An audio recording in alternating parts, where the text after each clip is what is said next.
तो आज की क्लास में हम स्टार्ट करेंगे डीसी आर्मेचर वाइंडिंग। ठीक है, तो ये हमारा क्या है, आर्मेचर है। तो पहले हम समझते हैं कि आर्मेचर में हम वाइंडिंग करते कैसे हैं। ठीक हो गया। देखो, ये हमारी आर्मेचर की पहले हम कॉइल बनाना सीखेंगे। तो सबसे पहले कॉइल बनाने के लिए हमने यहाँ पर ये सिंगल टर्न कॉइल बनाई है। अब यहाँ पर सिंगल टर्न का मतलब होता है कि इसमें केवल कितने टर्न होंगे, केवल एक। जैसा कि यहाँ पर हमने इस प्रकार से तार का भी बना रखा है और इस सर्किट डायग्राम में भी दिखा रखा है। तो देखो, इसके तीन साइड होते हैं।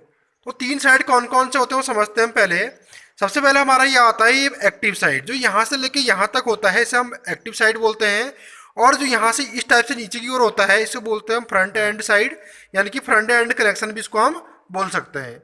और जो ये पीछे का साइड दिखा रखा है हमको यहाँ से लेके यहाँ तक, इसको बोलते हैं बैक एंड साइड। ठीक है, तो ये हमारा फ्रंट एंड साइड ये वाला हो गया। तो ये हमारा यहाँ से लेके यहाँ तक और यहाँ से लेके यहाँ तक ये क्या हो गया, हमारा फ्रंट एंड साइड हो गया। और यहाँ से लेके यहाँ तक हमारा ये बैक एंड साइड हो गया। और इस पोर्शन से लेके इस पोर्शन तक और यहाँ पर इस पोर्शन से लेके इस पोर्शन तक ये हो गया हमारा एक्टिव साइड।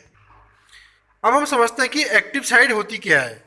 अब देखिए, ये हमारी आर्मेचर है और आर्मेचर में हमने क्या कर रखी है, स्लॉट में वाइंडिंग कर रखी है। ठीक है, तो जो कॉइल इसमें डाल रखी है, जो कॉइल हमारी कहाँ है, यहाँ पर से लेके यहाँ तक, इस स्लॉट के बीच में जो हमारी कॉइल होती है उसको हम एक्टिव साइड बोलते हैं। और जिस साइड हम कम्यूटर सेगमेंटों के साथ कनेक्ट करते हैं उसको हम फ्रंट एंड साइड बोलते हैं। और जो पीछे का ये साइड दिखाई दे रहा है हमको, ये क्या है, हमारा बैक एंड साइड बोलते हैं। अब इस साइड को हम एक्टिव साइड क्यों बोलते हैं, क्योंकि यहाँ पर हमारा क्या उत्पन्न होता है, ईएमएफ उत्पन्न होता है। अब ईएमएफ उत्पन्न यहीं पर क्यों होता है, क्योंकि इतने ही एरिया में हमारा क्या करता है, फ्लक्स करता है, जिसके कारण हमारा ईएमएफ उत्पन्न होता है। इसीलिए हम बोलते हैं इसको एक्टिव साइड।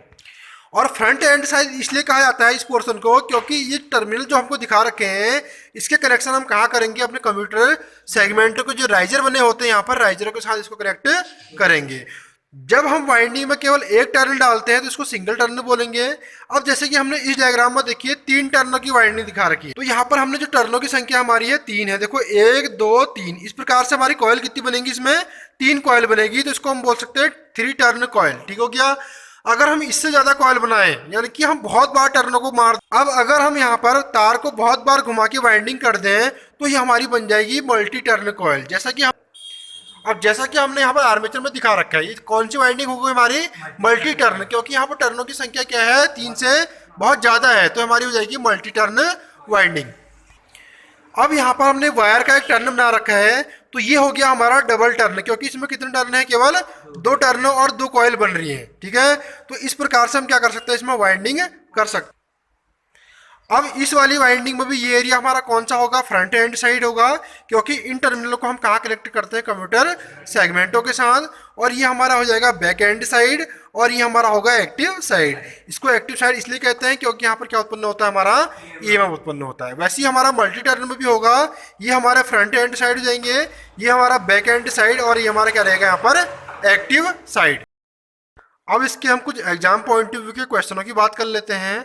तो सबसे पहले क्वेश्चन आता है कि जो हमारी एक्टिव साइड होती है ये कॉइल में कितनी साइडें होती हैं। ठीक है, तो प्रत्येक कॉइल में हमारी कितनी एक्टिव साइड होती हैं, दो एक्टिव साइड होती है। देखिए, ये हमारी एक कॉइल है, इस कॉइल में एक एक्टिव साइड इस साइड की होगी हमारी, एक एक्टिव साइड हमारी इस साइड की होगी। तो एग्जाम में क्वेश्चन आता है एक कॉइल में हमारी कितनी एक्टिव साइड होती है, तो कितनी एक्टिव साइड होती है हमारी, दो एक्टिव साइड होती है।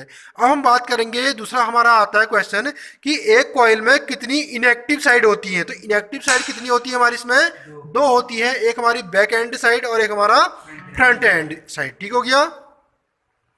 अब देखिए फ्रंट एंड साइड और बैक एंड साइड क्या होता है। देखो, जो हमारे फ्रंट एंड साइड और बैक एंड साइड है ये क्या होता है, हमारा इस कॉइल के स्लॉटों से क्या रहता है, बाहर रहता है। इसीलिए हम क्या बोलते हैं इसको, इनएक्टिव साइड, क्योंकि यहाँ पर ईएमएफ उत्पन्न नहीं होता है। और हमारी एक्टिव साइड में क्या उत्पन्न होता है, ईएमएफ उत्पन्न होता है, इसीलिए हमने क्या बोला, इसको एक्टिव साइड बोला है। अब देखो, यहाँ पर जो हमारा फ्रंट एंड साइड होता है वो साइड रहेगा हमारा कंप्यूटर के साइड। अब क्वेश्चन आता है एग्जाम पॉइंट ऑफ में, जिस वाइंडिंग के टर्मिनलों को हम कंप्यूटर सेगमेंट के साथ कनेक्ट करते हैं उसे क्या बोलते हैं। ठीक है, तो कौन सी साइड बोलेंगे उसको, फ्रंट एंड साइड। और जो हमारा क्या करता है, देखो यहाँ पर दो एक्टिव साइडों को मिलाने का काम करता है, किसको, दो एक्टिव साइडों को मिलाने का काम करता है, उसे क्या बोलेंगे हम, बैक एंड साइड बोलेंगे, क्योंकि ये क्या कर रहा है, यहाँ पर दो एक्टिव साइडों को यहाँ पर मिला रहा है आपस में। अब हम नेक्स्ट पॉइंट की बात करेंगे इसके, जो हमारी क्या होती है कॉयल लीड होती है। तो प्रत्येक कॉयल की लीड जो हमारी होती है, इनकी भी क्या होती है, दो क्षेत्र होते हैं। एक हमारा होता है यहाँ पर स्टार्टिंग और एक होता है हमारा एंड। अगर मैं इस वाइंडिंग को यहाँ से स्टार्ट करूँ तो ये मेरा स्टार्टिंग सिरा हो जाएगा और ये मेरा क्या हो जाएगा एंड सिरा। तो हम कह सकते हैं एक कॉयल की हमारी कितनी लीड से होती हैं, दो होती हैं। एक हमारी स्टार्टिंग लीड से होती है, एक हमारी एंड लीड से होती है। इसी प्रकार हमारे कॉयल में कितनी लीड आएंगी यहाँ पर, दो। तो ये भी एग्जाम पॉइंट में क्वेश्चन आता है कि हमारा प्रत्येक कॉयल की कितनी लीड्स होती हैं। तो कितनी होती हैं, दो होती हैं, एक स्टार्ट और एक एंड। जैसा कि हमने यहाँ पर लिखा भी है, देखो एक कॉयल की दो लीड से होती हैं, एक होता है हमारा स्टार्ट, एक होता है हमारा एंड। तो ये वाला हमारा स्टार्ट हो जाएगा और ये हमारा क्या होगा, एंड होगा। देखो जो नेक्स्ट पॉइंट आता है यहाँ पर वाइंडिंग में, तो वाइंडिंग में जो नेक्स्ट पॉइंट आता है वो होता है पिच। तो हम देखते हैं यहाँ पर पिच क्या होता है। अब देखो आपने देखा होगा जब किसी पिच में क्या करते हैं खिलाड़ी क्रिकेट खेलते हैं तो क्या होता है, तीन स्टंप इस साइड होते हैं, तीन इस साइड होते हैं। इनके बीच में क्या होता है, इस दूरी को हम बोलते हैं पिच। तो यहाँ पर पिच का मतलब क्या होता है, दूरी। ठीक है, तो हम सबसे पहले बात करेंगे जो वाइंडिंग में आता है उसको हम बोलते हैं पोल पिच। अब पोल पिच की जो परिभाषा होती है उसे हम समझते हैं। देखो जो पोल पिच होता है वो दो पोलों के बीच की दूरी को हम क्या कहेंगे, पोल पिच कहेंगे। जैसा कि हमने यहाँ पर दिखा रखा है, हमारे दो पोल हैं। एक पोल हमारा कौन सा, अब देखिए जैसा कि हमने यहाँ पर दिखा रखा है, एक पोल हमारा कौन सा है, साउथ पोल, ये हमारा है नॉर्थ पोल। तो इन दो पोलों की जो बीच की दूरी होती है उसे हम क्या बोलते हैं, पोल पिच बोल सकते हैं। अब एग्जाम पॉइंट में क्वेश्चन आता है कि पोल पिच क्या होता है। ठीक है, तो इसका ऑप्शन नंबर जो दिया रहेगा, दो पोलों के बीच की दूरी को हम क्या बोलते हैं, पोल पिच बोलते हैं। ठीक है, तो अब हम यहाँ पर पोल पिच को निकालने का फॉर्मूला दिखेंगे। तो पोल पिच जो हमारा डिपेंड करता है दो चीज़ों पर करता है, एक हमारे स्लॉट पे, दूसरे हमारे कंडक्टरों की संख्या यानी कि चालकों की संख्या पर। जैसा कि हमने यहाँ पर आर्मेचर दिखा रखा है और ये आर्मेचर में हमारे क्या कटे हैं, स्लॉट कटे हैं। ठीक है, तो इन स्लॉटों को हम क्या कर लेंगे, काउंट कर लेंगे। तो एक बार गिनिए इन स्लॉटों को। तो इस प्रकार इस स्लॉटों को काउंट कर रहे हैं और जैसा कि हमने काउंट कर लिया है, हमारे इनमें जो स्लॉटों की संख्या है वो कितनी है, अभी 16 है। ठीक है, उसी प्रकार हम कंडक्टरों की संख्या को भी गिन लेंगे कि हमारे इसमें चालक कितने हैं। तो कंडक्टरों की संख्या, और देखिए स्लॉटों की संख्या और कंडक्टरों की संख्या से हम किसको निकाल सकते हैं, पोल पिच को निकाल सकते हैं। तो एक क्वेश्चन ये भी आता है कि जो हमारा पोल पिच डिपेंड करता है वो किन चीज़ों पर करता है। तो तीन चीज़ों पर डिपेंड करता है।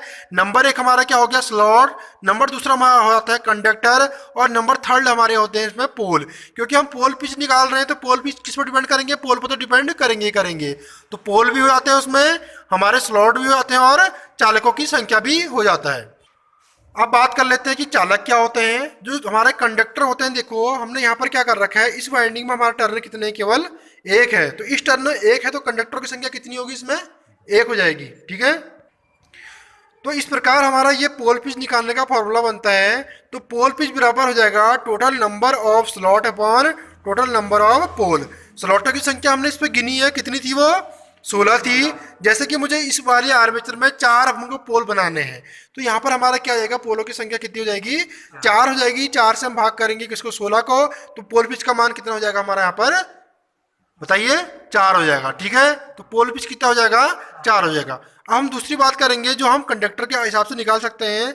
तो यहाँ पर देखिए पोल पिच का फॉर्मूला बनता है टोटल नंबर ऑफ कंडक्टर यानी कि चालकों की कुल संख्या बट्टे टोटल नंबर ऑफ पोल यानी कि पोलों की कुल संख्या। अब हम कोई भी वाइंडिंग करते हैं, देखो अगर हम कोई भी वाइंडिंग कर सकते हैं तो इस प्रकार से हम कॉइल बनाते हैं। ठीक है, तो कॉइल बनाएंगे तो इस प्रकार इसमें क्या होते हैं, सारे कंडक्टर होते हैं। ये दिखाई दे रहे हैं आपको कंडक्टर, तो इनको हम काउंट कर लेंगे। जितने भी हमारे इसमें टर्न होंगे यानी कि कंडक्टर होंगे उसे हम भाग कर देंगे किससे, पोलों की संख्या से, और हमारा क्या निकल जाएगा, पोल पिच निकल जाएगा। तो इस प्रकार हम पोल पिच को निकाल सकते हैं दो तरीके से। किसके हिसाब से, एक तो हम स्लॉट के हिसाब से, दूसरा कंडक्टर के हिसाब से। अब इसके वाइंडिंग के हम नेक्स्ट पॉइंट की बात करेंगे जिसको क्या बोलते हैं, हम यहाँ पर कॉयल पिच बोलते हैं। अब देखो कॉयल पिच होता क्या है, जैसे कि मैंने ये वाइंडिंग कर दी। ठीक है, तो वाइंडिंग करने के बाद हमारी कितनी एक्टिव साइड बचती है, इसमें 2 एक्टिव साइड बनती है। तो ये हमारी एक कॉयल की कितनी एक्टिव साइड होती हैं, 2 होती हैं। और इनकी जो बीच की दूरी होती है उसे हम बोलते हैं कॉयल पिच। यानी कि एक कॉयल के, किसके, एक कॉयल के 2 एक्टिव साइडों की बीच की दूरी को हम बोलेंगे कॉयल पिच। जिस प्रकार हमने पढ़ा था 2 पोलों के बीच की दूरी को हम पोल पिच कहते हैं, और उसी प्रकार क्या होगा, एक कॉयल की 2 एक्टिव साइडों के बीच की दूरी को हम क्या कहते हैं, कॉयल पिच बोलते हैं। अब देखो कॉइल पिच को निकालने का फॉर्मूला ये भी दो चीजों पर डिपेंड करता है। नंबर एक हमारे क्या था, जो इस वाइंडिंग के स्लॉट है, और नंबर दूसरा ये टोटल नंबर ऑफ कंडक्टर यानी कि चालकों की संख्या कितनी है। तो पहली बात करेंगे हम कॉइल पिच के टोटल नंबर ऑफ स्लॉट के हिसाब से। जैसे कि हमारे इसमें स्लॉटों की संख्या कितनी है, 16, और हमको पोल बनाने हैं 4, तो क्या हो जाएगा, total number of slot upon total number of pole. ये हमारा पहला फार्मूला बन जाता है। और सेकंड की बात करेंगे हम, तो कॉइल पिच बराबर बनेगा total number of conductor upon total number of pole. Pole दोनों जगह क्या रहेंगे, कॉमन रहेंगे। तो जो फॉर्मूले हमारे पोल पिच और कॉइल पिच के होते हैं वो क्या होते हैं, सेम होते हैं, मगर फर्क क्या होता है, आगे यहाँ पर पोल पिच लिखा रहेगा उसमें, और यहाँ पर इसमें क्या लिखा रहता है, कॉइल पिच लिखा रहता है। तो इस प्रकार से यहाँ पर पोल पिच निकालने और कॉइल पिच निकालने के फॉर्मूले भी एग्जाम में क्या होते हैं, बहुत ज़्यादा पूछे जाते हैं। और पूछा जाता है कि एक्टिव साइड क्या होता है, इनएक्टिव साइड क्या होता है, पोल पिच क्या होता है, और कॉइल पिच क्या होता है। तो कॉइल पिच क्या होता है हमारा, एक कॉइल के दो एक्टिव साइडों के बीच की दूरी को हम क्या बोलते हैं, यहाँ पर कॉइल पिच बोलते हैं, और दो पोलों के बीच की दूरी को हम पोल पिच बोलते हैं। और एक्टिव साइड किसे बोलते हैं हम, जिस साइड हमारा क्या होता है, ईएमएफ उत्पन्न होता है, और जो हमारा कहाँ रहता है, इस प्रकार से इन आर्मेचर स्लॉटों के बीच, यानी कि यहाँ से लेके यहाँ तक रहता है कोर के बीच में, उसे हम बोलते हैं यहाँ पर एक्टिव साइड। और जिन साइडों में कोई भी विद्युत भाग बल उत्पन्न नहीं होता है उसे बोलेंगे हम इनएक्टिव साइड। जैसा कि हमारा इस साइड का पोर्शन है और ये इस साइड का पोर्शन है। और जिस साइड को हम यहाँ पर कंप्यूटर सेगमेंट के साथ कनेक्ट करेंगे, इसको बोलेंगे हम फ्रंट एंड साइड, और जिसको हम बैक में जोड़ने का काम करते हैं उसको बोलते हैं हम बैक एंड साइड। ठीक है, तो इस प्रकार से इतना ये हो चुका है।